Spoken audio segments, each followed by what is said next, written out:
Right. Let me set up the scenario here for it. So Ohio State is the favorite out of the East.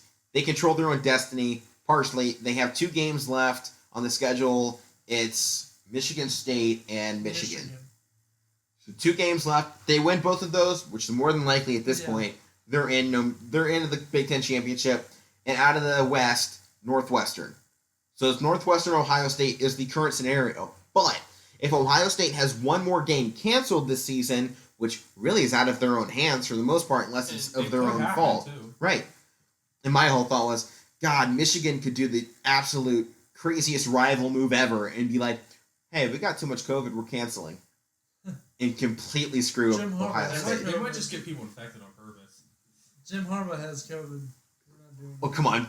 This would not be below Jim Harbaugh to go out there and say that our entire program has COVID, our game is canceled. Ohio State needs one more game to get into everything, and Jim Harbaugh just goes, hey, man, F Ohio State, game's off. And then gets fired. I would not be shocked. I wouldn't be shocked. They can't just say He's that like, COVID case when they don't. Right, but just tell us players like, hey, man, we're out of everything. Go party this weekend, see what happens. It would be awful for the university. You would be totally fired if you did that. But since still. we're on Harbaugh for just a second. Well, let me finish this scenario. Go ahead. We'll talk about Harbaugh and that. I mean, we kind of beat that dead horse last week. Yeah, but we'll talk about it in a minute. Okay. There's a spot. So if Ohio State ends up having another game canceled, they're out of Big Ten contention. They can't go out for the Big Ten championship. However, they are still qualified for the college football playoff. There's no minimum games this season for it. Normally there is, not this year though because of COVID. So the Big Ten championship would be Northwestern versus Indiana, and this was a lot more interesting before Northwestern lost because they just lost to Michigan State in a massive upset. It was crazy. Rocky Lombardi had a great game, but now we have a potential 8-1 Big Ten champion in either Northwestern or Indiana, or a 5-0 Ohio State team. I mean, in its potential, Ohio State finishes 4-0. We'll have to see if both of these games are canceled. We'll have to see how much the committee values a Big Ten team. If Northwestern, they just had a loss, but if we'll have to see how far they drop. Right, and we'll see if how they perform their next 2 games, and if they win the Big Ten, we'll see how much the committee values putting a Big Ten team. Really, it'll question. They still could deserve it. I mean, one loss teams get in. Right, we'll have a 1-loss team in most likely. With either Notre Dame or Clemson, we'll have to see. Yeah. We'll have to see how much they value conference champions. After the past couple of years, we see that they don't value that as much as we think. I think they value Ohio State more than the Big Ten championship, and they showed that when the Penn State won it. Yeah, that year too.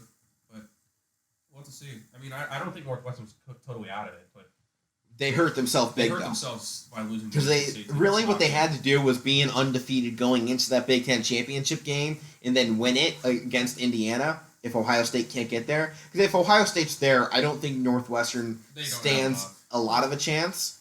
They can still come out there and shock someone. Right. I don't think Northwestern has done that time and time again of being completely out of nowhere and just does something insane. And I love that program for it. I'm a huge Northwestern fan. Yeah. I don't think they have the pieces this year. Also, the Indiana-Northwestern game would set up a huge storyline. That would be a good game. Because the current quarterback of Northwestern is former Indiana starter Peyton Ramsey. Replaced by Michael Penix Jr. from Indiana. So the replacement versus the starter, That's a storyline. That's a massive storyline. The game itself would be interesting. Right, it would be a great game. 2 one-loss teams with the potential. Because there's no guarantee even if they win it. That nobody really expected much out of this. Right. There's no guarantee even if they win the Big Ten championship that they get into the playoffs. Yeah. Because the committee has shown time and time again, it's Ohio State versus the Big Ten. It's if Ohio State's the top. If Ohio State, goes through the whole season, they look great, they're in. Do you agree with that though? Yeah. Well, partially one because I'm a Buckeye fan, so obviously I agree with it personally. But looking at the analyst side of it, Ohio State is the only team we've seen be able to compete nationally time and time again. They're the only team that goes out there against any team from around the country and can compete against top programs. Okay, let me ask because you see Ohio State, when they throw them in the Rose Bowl against the Pac-12, they dominate. Go back to Sam Darnold and USC. 24-7. They destroyed them. Then you go to the Washington Ohio State Rose Bowl with Urban Meyer's final game. The final score, because Washington made a larger comeback at the end, but the majority of that game was dominated by Ohio State. Then you go into just a bunch of the other bowl games. Every time Ohio State is left out of the playoff, they destroy whoever they're put up against in that, bowl game. We don't see that from Penn State or Michigan, the two guys that are supposed to be right behind Ohio State, even out of Wisconsin. We don't see them go out there in the bowl games and win by 30 or, win by 20. Also, win by 20. Ohio State can do that. We haven't seen that out of Michigan, Penn State, Wisconsin. They'll put you in a game against somebody you should blow away, and it's like, why is this game close? Yeah. Last year with Memphis and Penn State. That game right. was close. Memphis, Penn State, are you kidding me? It was close. Pulled away at the end, yeah. They made it look good at the end. But it was Memphis. It was Memphis. Who was a really good Memphis team, no credit. They had a good season last year. Right. But still, you're a Big Ten team that said we wanted to be in the playoffs. You need to go against the Memphis team and blow them out. Never let them be close. Don't let them touch you. The thing about the And that's why Ohio State gets in. One, because they have the name recognition. They're one of the most successful programs of all time. They are one of the largest universities in the country. And they have one of the best football teams year in, year out. They have some of the best head coaches in college football. And time and time again, they have Heisman contenders every year, which we don't see out of Penn State or Michigan. No. Who's the last guy from Penn State or Michigan to be in the Heisman race at the end of the season? Was it Saquon? Yeah. Did he make it to the final votes, though? I don't think so. He wasn't in the final vote. I don't think, no. I don't think he ever made it to the invitation in New York. Well, he was like the front runner half the year, and then when they lost to Ohio State, it kind of went down. But Yeah. I thought he still hung The in. last I could one be I wrong, but remember for Penn State was Keyshawn and Carter back in the 90s. Exactly. That's my point. And for And Michigan, then for Michigan.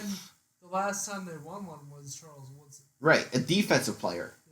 I don't Credit to remember- him. I don't Charles remember Wilson Penn was State's last insane. win. Yeah. I don't remember their last Heisman winner.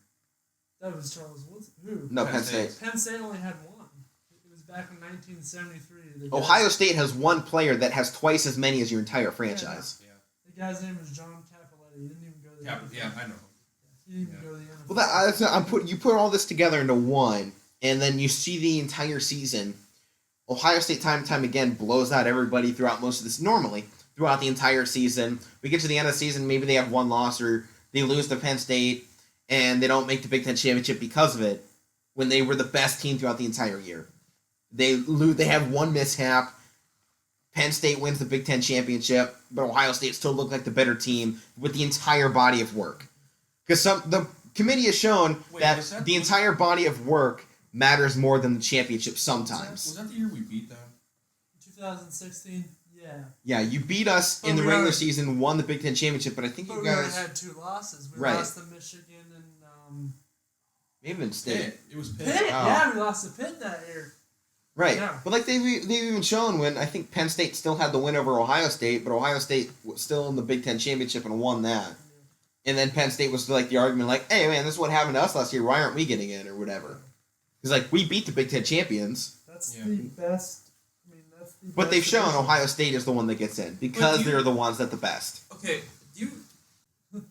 So what do you think of this Ohio State situation? If this game is canceled, one of these next two, do you think Ohio State should still make the playoffs?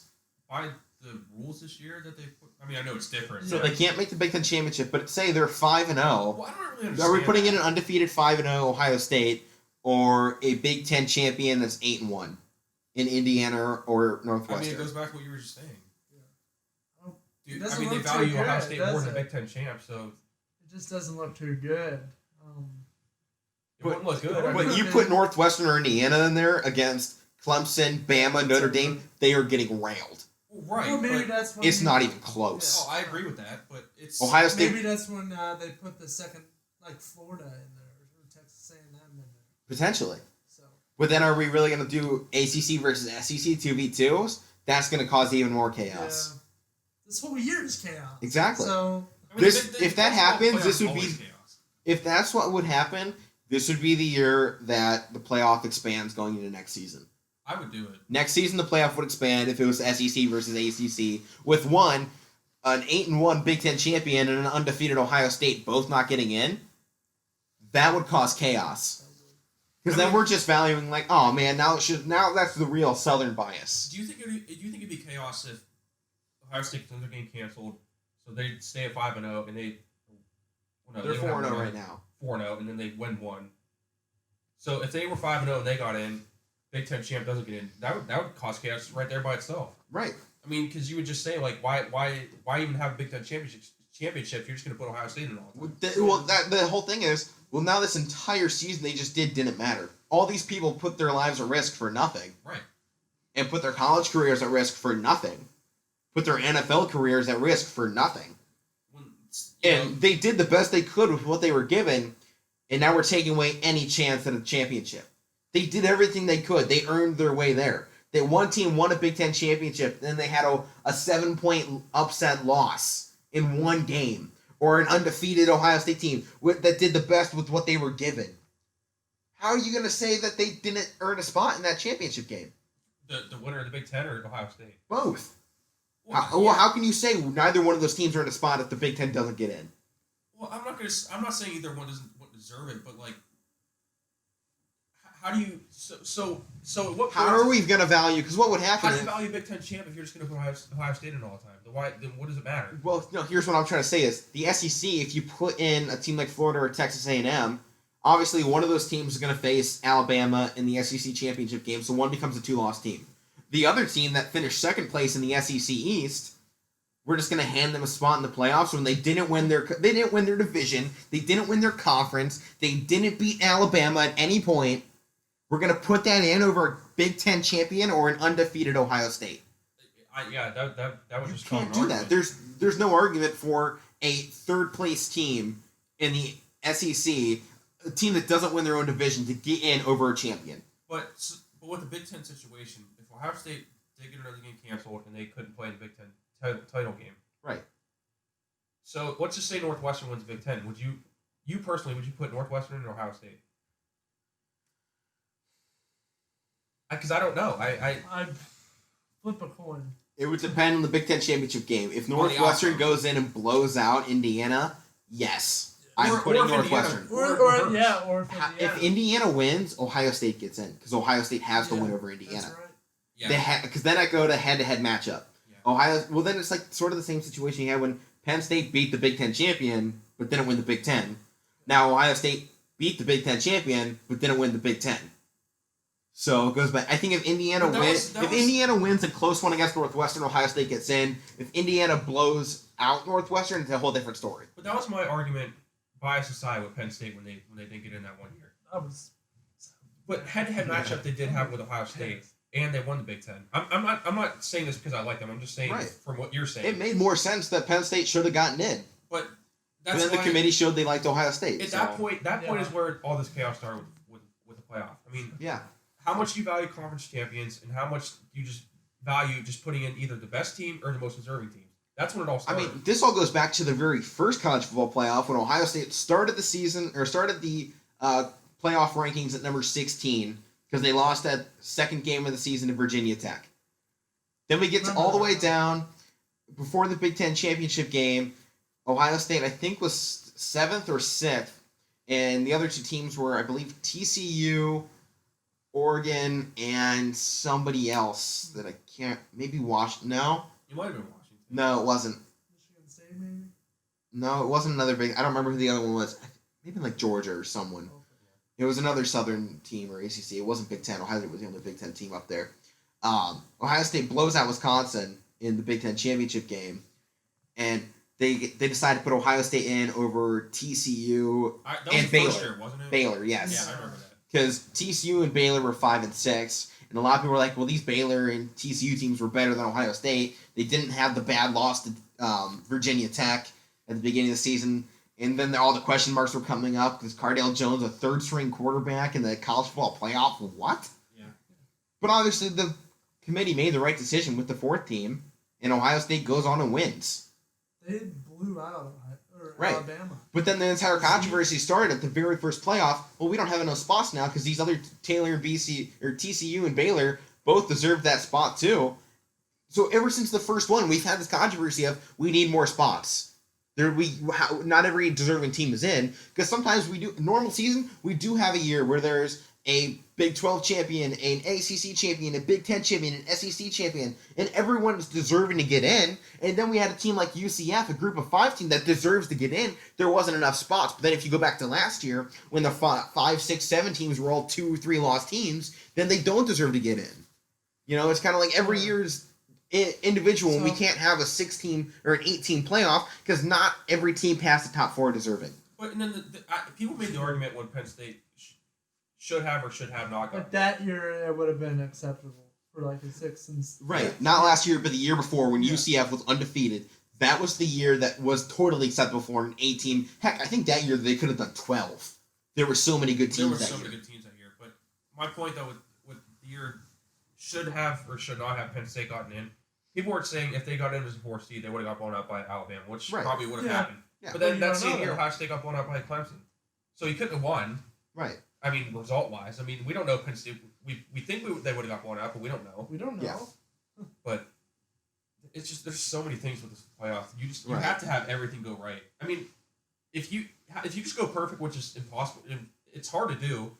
But that's pretty much all it takes. If you just do that, get in. It's so hard to get into the playoff. Exactly.